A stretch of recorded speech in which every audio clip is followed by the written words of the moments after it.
Welcome to our show Mind Talks. So, today we are diving into how the Godavarman case is actually playing out at the grassroots level. I mean, it's been decades, but its impact is still rippling through forest governance in India. Naina, have you been following how centralized it's become? Oh, absolutely. After the Supreme Court broadened the definition of forest to include any land recorded as forest, the control shifted massively.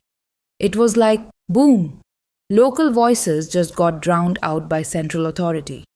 Right? And that's affected traditional community practices big time. Joint forest management used to be this collaborative approach. Now, in many places, it's just a formality. Exactly, Rajesh. Villagers in places like Chhattisgarh are literally protesting for more say in forest decisions. But bureaucrats often treat them like outsiders in their own forests. That tension is real. It's ironic because these communities have been managing forests sustainably for generations. Now they have to fight to prove they should have a voice. And it's not just about governance, it's people's livelihoods. We're talking about nearly 250 million Indians who depend on forests, collecting firewood, NTFPs, even basic subsistence stuff. But post Godavarman, suddenly accessing those resources became criminalized almost. Like you go to gather medicinal herbs and you're breaking a regulation you didn't even know existed. Totally. And the worst hit are forest dwelling tribal groups. They already face marginalization, and now they're caught between conservation laws and survival.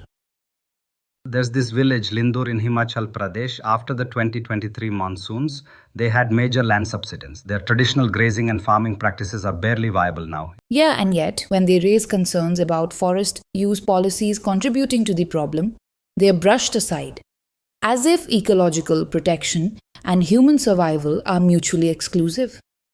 But isn't that where the Forest Rights Act was supposed to help? I mean, 2006 was a turning point, no? On paper, yes. But implementation has been patchy. After Godavarman, centralized clearance mechanisms just override community claims. Especially where big development projects are involved. Mining, infrastructure, roads, these often clash with customary forest use. And guess who gets the short end of the stick? Exactly. And even when forest land is conserved, it's not always for the people. It's for tiger reserves, biodiversity metrics, or climate targets. All noble, but people feel erased from the equation. Although, to be fair, there have been some real wins on the conservation side. Without Godavarman, a lot of forest land might have been lost to mining. True. The strict oversight did stop some serious ecological damage, and tools like Campa funds and monitoring by forest officers have added teeth to environmental protection. But then again, it's a double edged sword. Like in mining villages, well, the crackdown on illegal mining is great, but what about the communities left jobless? Right. In areas where mining was the only income, people are now stuck.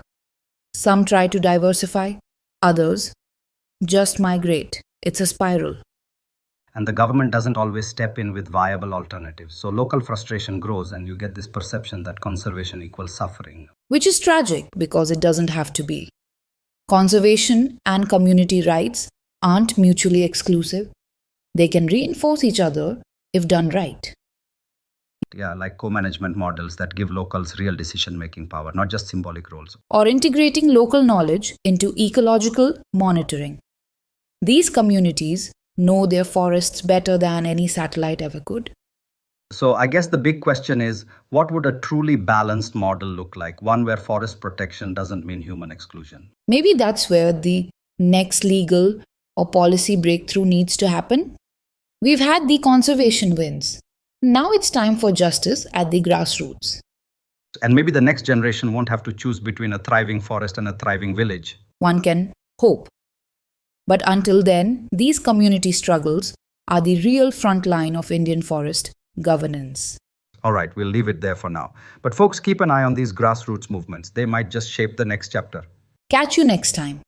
And hey, don't forget, who gets to decide what a forest is? Matters way more than we think.